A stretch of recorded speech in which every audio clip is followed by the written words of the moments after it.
Ari Aramesh, who's a national security analyst at the Stanford School of Law. Really appreciate you being with us, Ari. So I want to read out a tweet from Iran's presidential advisor.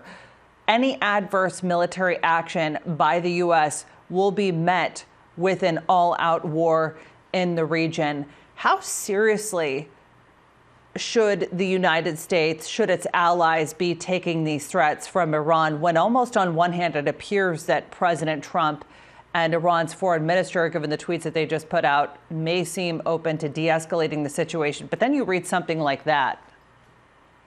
Just a quick correction. I'm not at Stanford Law School. So secondly, the de-escalation, just the tweet from President Trump, there were no caps. That's a good sign. There were no all caps, not a good sign. And he said, good news, so far so good.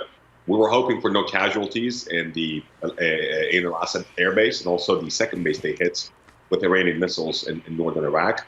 Again, this gives the president a lot of flexibility in terms of, well, no U.S. casualties. Iranians want to save face after their general was killed.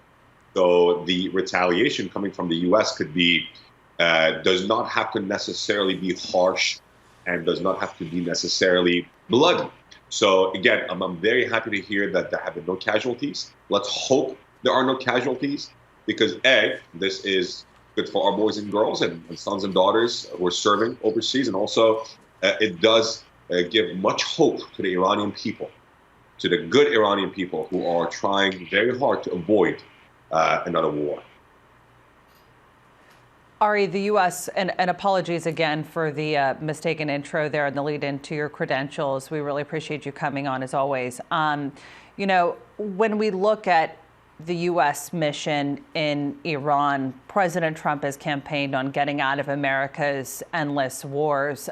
When we look at U.S. involvement, we've seen the Trump administration sending more troops to the region, certainly to bolster security in the aftermath of the airstrike that took out General Qasem Soleimani. But what is the mission now, and where do they go from here, particularly in still such a volatile climate?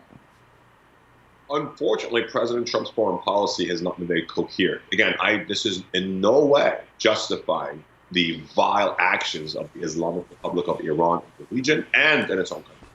But let's stick to what President Trump has or has not done. We have not had a strategy dealing with Iran. We have been sort of, we pulled out of the, Trump pulled out of the JCPOA, the nuclear deal, unilaterally. And in addition to sort of trying to exert more pressure on Iran, Iran became like a foreign animal. They tried to become more violent and so on and so forth. Problem is this. The president cannot say he doesn't want to commit to long wars, then appoint someone like John Bolton or Michael Flynn as national security advisor or Pompeo as secretary of state. They are not exactly your doves, nor are they your classical thinkers like Colin Powell.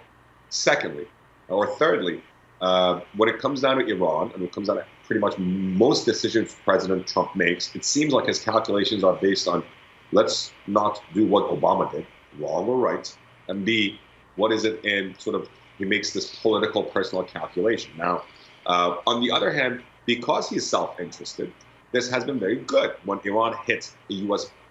drone over international waters, the president said, you know what, I don't want to get involved in that war, and I don't think it's fair to go kill 25 or 300 Iranian people when no one was killed in a drone. So there is plus sides and there is sort of downsides to President Trump's actions. But again, we're not, in general, not just this administration, previous administration, we haven't been thinking about Iran specifically, strategically. We've been very tactical. Let's just, kick the can down the road, and it's not coming back to bite us in the neck. Ari, I want to take our viewers back to these live pictures out of Kerman, Iran, if we still have them. I'm going to see if we still have them in a second. Basically, as we're talking right now, the burial of General Qasem Soleimani is happening in his hometown of Kerman. We have seen hundreds of thousands of mourners.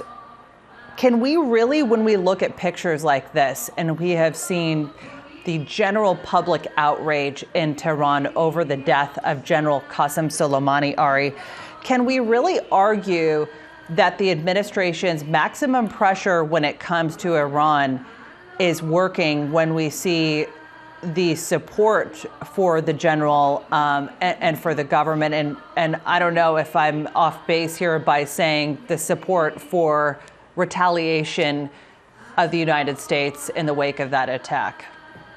No one can tell anyone with any degree of certainty whether these sentiments are actually organic or they are fabricated. I've had thousands of people show up. This is, again, millions of people showed up for Stalin's death, and they showed up for Nasser's death, and they showed up when other leaders died, or Kim Il-sung died. But again, this could be very real. It could also be fabricated. I cannot tell you with any degree of certainty what happens in a closed, politically suppressed and oppressed country without any access to any polls.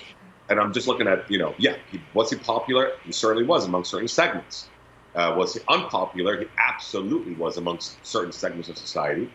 But do the Iranian people as a whole, in general, whether they like the regime or not, do they welcome a war? And do they welcome bombs and missiles being launched at them? I think not.